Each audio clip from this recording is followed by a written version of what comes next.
Selamat kembali semua. Hari ini saya nak kongsi tentang lindung 24 jam.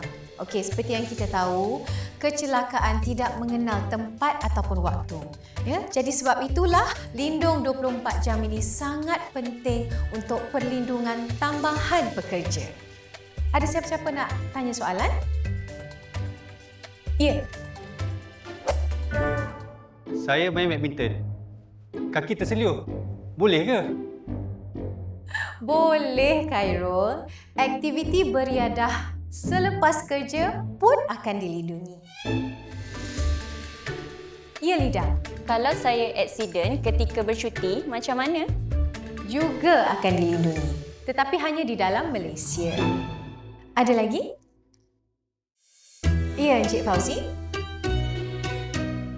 Katakanlah saya sedang bercuti. Kemudian saya bawa motor.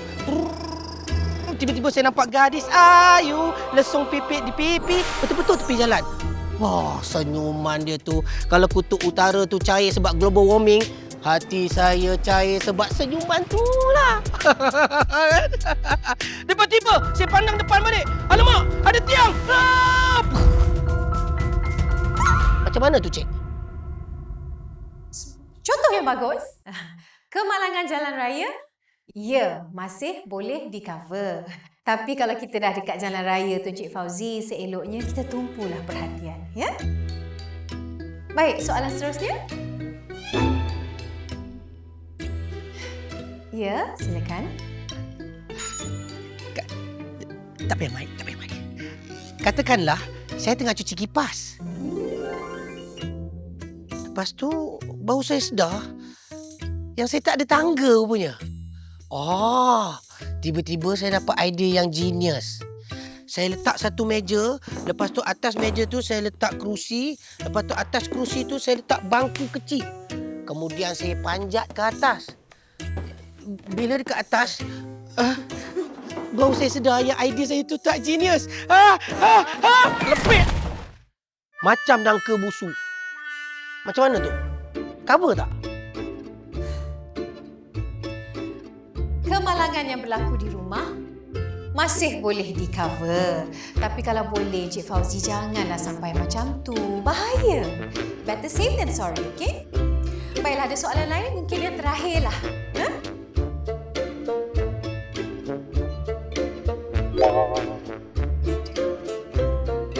Saya.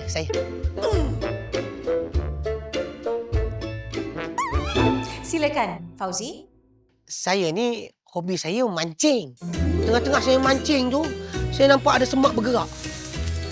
Saya pun pergi tengok kat semak tu. Saya nampak ada warna belang kat situ. Lepas tu ada warna orange. Rupa-rupanya harimau. Dia terkam saya. Itu cover tak? Kecederaan yang berlaku ketika aktiviti beriadah juga akan di-cover. Tapi kalau dah kena serang harimau tu, boleh bawa maut tu. Dia bukan harimau. Bukan harimau. Dia...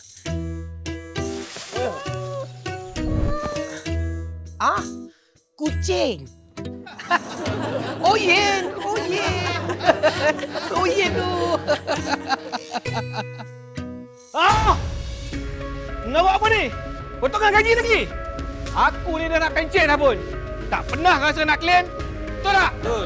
Setuju bang. Pasti ya. Sabar semua. Jangan macam ni. Janganlah macam ni. Sabar.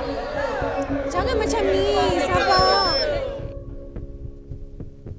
Boleh saya bercakap sikit? Silakan, Michelle. Saya cuma nak berterima kasih pada semua yang mencarum. Lepas kemalangan, pampasan yang saya terima banyak bantu saya dan keluarga saya untuk teruskan hidup.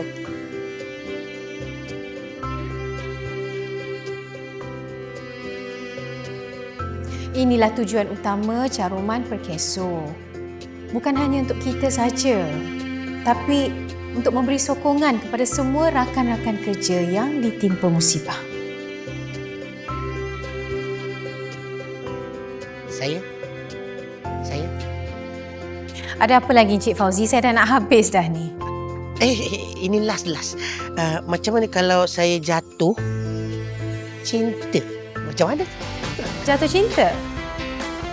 Tak cover. Pandai-pandailah bangun sendiri ya.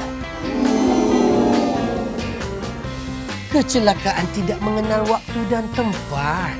Lindung 24 jam. Perlindungan untuk kita, sokongan untuk semua.